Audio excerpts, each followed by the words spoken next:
बढ़ते तापमान के साथ गाजीपुर का सियासी पारा भी चढ़ता जा रहा है। यूपी के गाजीपुर से समाजवादी पार्टी प्रत्याशी अफजाल अंसारी की बड़ी बेटी नुसरत अंसारी अपने पिता के लिए लोगों से एक एक वोट देने की डोर टू डोर अपील कर रही हैं और जनसंपर्क अभियान में जुटी हुई हैं।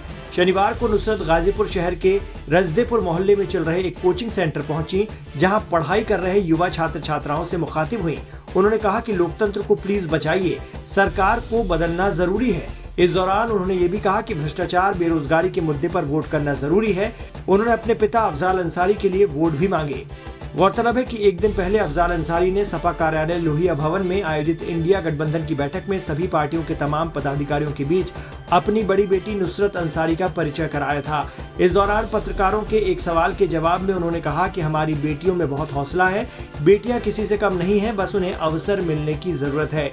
उन्होंने कहा कि हम कभी भी नामांकन कर सकते हैं। लोगों में इतना उत्साह है कि हम इतनी भीड़ जुटाकर कोई कंट्रोवर्सी पैदा नहीं करना चाहते। अपनी बेटी को पर्चा भरवाने के सवाल पर अफजाल अंसारी ने कहा था कि हमारे डमी प्रत्याशी के रूप में हमारे भाई मुख्तार अंसारी ने भी हमारे साथ पर्चा भरा था, तो डमी के तौर पर कोई भी पर्चा भर सकता है। इस दौरान पत्रकारों के एक सवाल के जवाब में उन्होंने कहा कि हमारी बेटियों में बहुत हौसला है। अफजाल अंसारी ने मीडिया से बातचीत के दौरान अपनी विरासत अपनी बेटी को सौंपने का संकेत भी दिया है।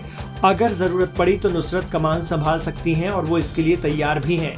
चर्चा है कि अफजाल अंसारी ने जिस तरह से अपनी बेटी नुसरत अंसारी को सियासत में प्रोजेक्ट किया है, उससे लग रहा है कि अगर अफजाल अंसारी के खिलाफ कोर्ट से मन मुताबिक फैसला नहीं आया और सजा हो गई तो फिर नुसरत चुनावी मोर्चा संभाल सकती हैं। सपा उम्मीदवार और सांसद अफजाल अंसारी को 29 अप्रैल 2023 को गैंगस्टर मामले में गाजीपुर की MP MLA कोर्ट से 4 साल की सजा के साथ ही 1 लाख रुपए के अर्थदंड से दंडित किया गया है। अफजाल अंसारी ने MP MLA कोर्ट के फैसले को हाई कोर्ट में चुनौती दी है, जिसमें 3 मई को सुनवाई थी, लेकिन सुनवाई किन्हीं कारणों से नहीं हो सकी। इलाहाबाद हाई कोर्ट 13 मई को सुनवाई करेगा। इस दौरान अगर हालात बदलते हैं तो भी नुसरत अंसारी के सपा के टिकट पर गाजीपुर से चुनाव लड़ने की चर्चा तेज हो गई है।